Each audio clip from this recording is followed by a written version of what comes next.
Walang laban ng kapangyarihan ni Cassandra sa lakas ni Metena. Naagaw pa sa kanya ang brilyante ng hangin.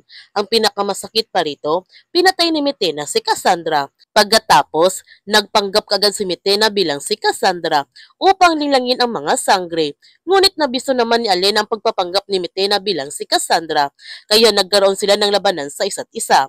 Katulad ni Cassandra, natalo din si Alena at naagaw pa nito ang brilyante ng tubig at ikinulong pa si Alena sa kristal. Nararamdaman naman ni Cassiopeia na may masamang nangyayari sa Encantadia pero hindi nagawang tulungan ni Cassiopeia ang mga taga-Encantadia dahil sinalakay siya ni Anaka at pinatulog siya nito. Kaya ngayon, hawak na ni Metena si Cassiopeia. Tulad ni Alena, nakakulong din si Cassiopeia.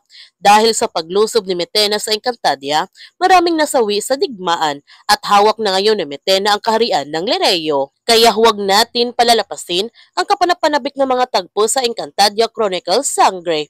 Kung bago ka pa channel ko, don't forget to like, subscribe, and click notification bell para palagi kang updated sa mga videos in-upload ko. Thank you for watching and God bless to everyone.